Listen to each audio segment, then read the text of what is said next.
देख रहे हैं एमबी बिजनेस वर्ल्ड, जहां हम बात करते हैं आपके पैसे की, आपकी सैलरी की और आपके भविष्य की।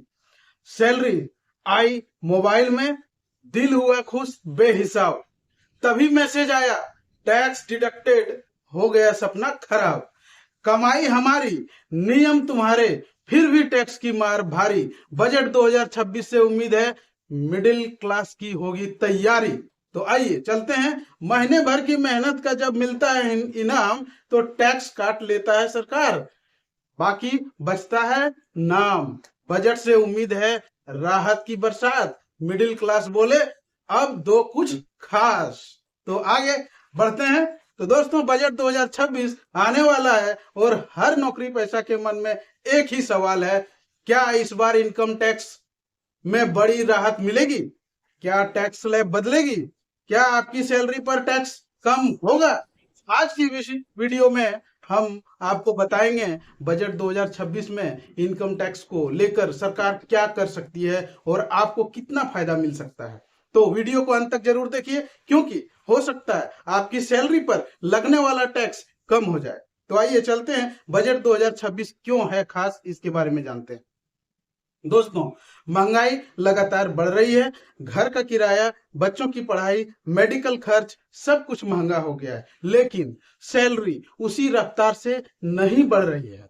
इसलिए सरकार पर दबाव है कि नौकरी पेशा को टैक्स में राहत दी जाए, ताकि लोगों की जेब में ज्यादा पैसा बचे।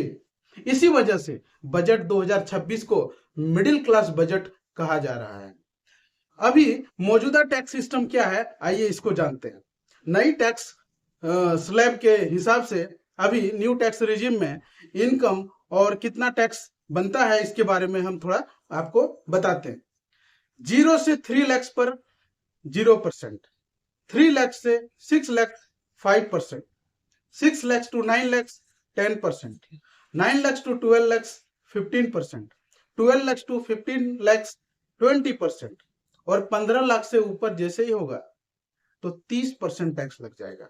और सेक्शन 87A रिबेट की वजह से 12 लाख तक की इनकम पर टैक्स नहीं लगता है, लेकिन महंगाई के हिसाब से ये लिमिट कम मानी जा रही है। तो आइए आगे चलते हैं कि बजट 2026 में क्या बदलाव हो सकता है, इससे रिलेटेड अब बात करते हैं। अब बात करते हैं सबसे बड़े सवाल की, क्या टैक्स स्लैब बदलेगी? एक्सपर्ट और फाइनेंशियल एनालिस्ट का मानना है कि 30% टैक्स स्लैब की शुरुआत 15 लाख की जगह 30 लाख या 35 लाख से हो सकती है। इससे क्या होगा, अगर आपकी सैलरी 20-25 लाख है तो आपको 30% टैक्स नहीं देना पड़ेगा और आपकी टेक होम सैलरी बढ़ जाएगी। अब टैक्स फ्री इनकम लिमिट क्या होगा, वो बढ़ सकती है।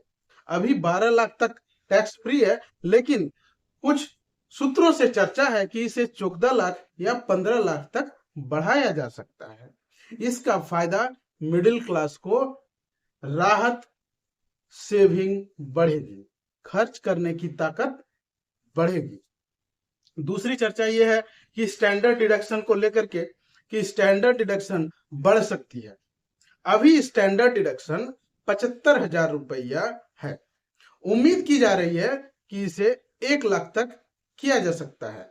इससे आपकी टैक्सेबल इनकम कम होगी, टैक्स बचेगा, सैलरी हाथ में ज्यादा आएगी। ओल्ड टैक्स रिजिम में 80C लिमिट बढ़ सकती है। अभी सेक्शन 80C में 1.5 लाख तक डिडक्शन। एक्सपर्ट मांग कर रहे हैं कि इसे 2 लाख तक किया जाए, ताकि लोग ज्यादा बचत करें, इंश्योरेंस में, पीपीएफ, LIC, ELSS में इन्वेस्ट करें। तो एक एग्जांपल से समझते हैं। मान लीजिए आपकी सैलरी 18 लाख सालाना है। अभी आपका टैक्स लगभग 2.7 लाख हो जाएगा। अगर बजट 2026 में बदलाव हुआ तो टैक्स स्लैब बढ़ी, स्टैंडर्ड डिडक्शन 1 लाख हुई, टैक्स फ्री लिमिट बढ़ी, तो आपका टैक्स घटकर हो सकता है 1.8 लाख, यानी सीधे 90,000 की बचत हो सकती है।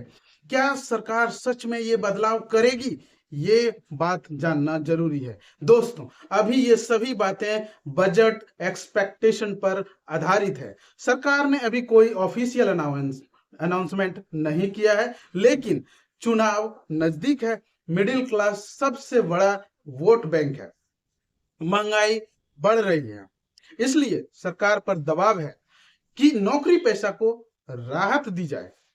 तो नौकरी पेशा को क्या तैयारी करनी चाहिए, ये जानिए। आप सभी से ये काम करें, अभी से ये काम करें कि टैक्स प्लानिंग शुरू करें, सही रिजीम चुनें, इन्वेस्टमेंट करें, प्रूफ और डिडक्शन डॉक्यूमेंट तैयार रखें, बजट आते ही सही फैसला लें ताकि ज्यादा से ज्यादा टैक्स बचा सकें। तो दोस्तों, बजट 2026 नौकरी पेशा के लिए उम्मीद की नई किरण लेकर आ सकता है। अगर टैक्स स्लैब बढ़ी, अगर टैक्स फ्री लिमिट बढ़ी और डिडक्शन बढ़ी तो आपकी सैलरी में बड़ा फायदा होगा। अब देखना यह है कि 1 फरवरी 2026 को फिनांस मिनिस्टर क्या ऐलान करती है। तो दोस्तों, अगर आपको यह जानकारी उपयोगी लगी हो तो वीडियो को लाइक करें, चैनल को सब्सक्राइब करें और शेयर करें अपने दोस्तों के साथ। आप देख रहे थे एमबी बिजनेस वर्ल्ड, जहां मिलती है बिजनेस और टैक्स की सबसे भरोसेमंद जानकारी। मिलते हैं अगले वीडियो में, तब तक के लिए जय हिंद।